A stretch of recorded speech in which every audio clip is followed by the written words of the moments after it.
tal, amigos de EmprendedoresTV.pe, tu canal por internet? Hoy vamos a tratar el tema del negocio inmobiliario. Como bien sabemos, en los últimos tiempos los precios del metro cuadrado ha crecido de manera importante en diversas zonas de Lima, del país, en algunos distritos, probablemente más que en otros. Y hoy es interesantísimo conversar con la ingeniera María Teresa Seco. Ella es representante de la Asociación Peruana de Agentes Inmobiliarios, ASPAI. Viene hoy a contarnos en qué situación está esto. ¿Cómo está? Bienvenida. ¿Qué tal? Buenos días. Gracias. Cuéntenos, por favor, en primer lugar, el mercado inmobiliario que año a año ha venido creciendo el metro cuadrado en diversas zonas, en promedio, algunos dicen en 10, otros en 15, es decir, los porcentajes son muy variados. Así es, Clorinda. Tenemos marcos de referencia que pueden ser de hace un año, hace 2, hace 5, hace 10 años. En algunos casos se han duplicado, en algunos casos han triplicado o ya exageradamente 5 veces más caro. Todo depende de la demanda que tenga sobre esa zona y de la posibilidad de construir proyectos inmobiliarios, que ha sido lo que ha generado ese movimiento tan... ¿En qué caso se ha ido al 100% y en cuánto tiempo? Es difícil de decirte. Pero más o menos de lo que alguna zona identifique usted. En algunos casos, por ejemplo, hay zonas que 3, 4 años se han mantenido casi estable porque los precios originales de hace 2 años eran especulativos. Entonces, al no haber habido esa demanda que se esperaba, se han tenido que contener los precios. Pero en otros lados donde todavía hay terreno disponible, sí se ha incrementado. Por ejemplo, en zonas del cono norte, que originalmente tenían precios más reducidos, están casi equiparándose ya a lo que es esta zona de acá, de zona este, zona oeste, porque Lima ahora ha cambiado. Lima ya no son los conos, ahora tenemos una Lima centro, Lima oeste, Lima este, Lima norte y Lima sur. Desde esa mecánica de nombres son nuevos conceptos también, ¿no?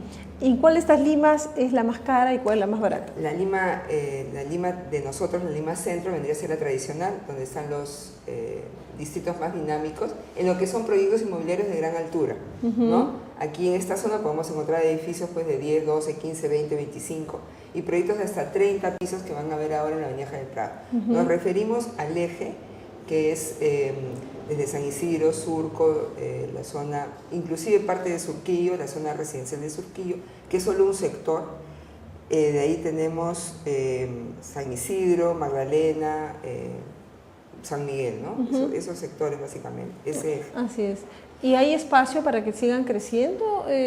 Bueno, justamente el dinamismo, no habrá terrenos, pero la creatividad está permitiendo que ahora, lo que antes se hacían condominios o edificios pequeños, caso en la avenida Peset, edificios pequeños de 4 pisos o Miro Quesada, se están comprando para ahí construir edificios de mayor altura, porque ahora lo permite la normativa. En otros casos, por ejemplo, hay proyectos en Surco de 20 o 25 viviendas, que era un condominio grande de 15.000 metros cuadrados, que ya se han puesto de acuerdo todos los vecinos para venderlo. Entonces, se está generando nuevo suelo, pero con creatividad, ¿no? Porque ya terrenos ya no existen. ¿Y esas viviendas saldrán al mercado a un 10, un 15% más que el año anterior? ¿Es probable que eso suceda? Sí, evidentemente sí, pero no tanto por el costo. Lo que pasa es que tenemos que diferenciar el costo del inmueble. Está asociado. Una parte es al costo del terreno y el otro 50% vendría a ser equivalente al costo de construcción, manejo de obra y sueldos, salarios y de la gente que trabaja ahí. Entonces, en principio nosotros asumimos que el terreno debería valer, o originalmente es así, el 20% del valor del proyecto. En ese momento, como se ha encarecido tanto el costo, representa el 30%. Por eso siempre se evalúa el precio para que sea viable o no viable un proyecto. Si el precio es muy alto y solo se pueden hacer 2 o 3 pisos, van a ser inviables para proyectos, salvo que uno quiere tener una casa bastante cara, ¿no? Efectivamente, eso es lo interesante de ustedes. Y también reciben muchas consultas algunas personas que, por ejemplo, tienen una casa grande, antigua, y pueden, como en muchos casos se dice, conseguir engancharse con una constructora y la constructora pues darles un piso y luego vender el resto. Efectivamente. ¿Es un buen negocio? Sí, por supuesto, hay 2 opciones. Normalmente esas casas son gente que no ha tenido la capacidad económica para renovar la casa y ponerla en potencia. Entonces, si a su propio costo sería muy engorroso. Entonces sí hacen el convenio, o la venden o hacen permuta cuando no quieren salir, venden a cambio de un piso. Se van un tiempo y regresan a la propiedad, ¿no? Para que no pierdan sus amistades, su modo de vida, estar su cerca. Zona, ya están acostumbrados a esa situación. Así es. Muy bien. ¿Estamos en estos momentos experimentando una burbuja inmobiliaria en algún caso? En algunos sectores tal vez, pero como un segmento de acaparamiento, pero es un dinamismo, yo creo que es un boom inmobiliario. ¿Por qué razón? Porque todo lo que se construye se habita. El peligro es cuando se construye y se queda ahí y la ciudad comienza a padecer de espacios vacíos, lo cual no es bueno para la ciudad. Eso es en el caso de las viviendas. Y en el caso de los negocios, ¿hay burbuja inmobiliaria en algún caso?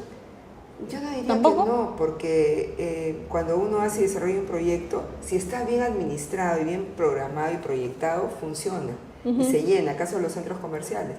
Hemos tenido oportunidad de estar por la asociación en Arequipa y, por ejemplo, ahí que tienen unos centros comerciales que compiten y son mucho mejores tal vez que algunos de Lima, ¿no? Sí, hermosos realmente. Increíble, impresionante. Y se llenan y cambian de concesionario, uno ya no funciona, viene otro.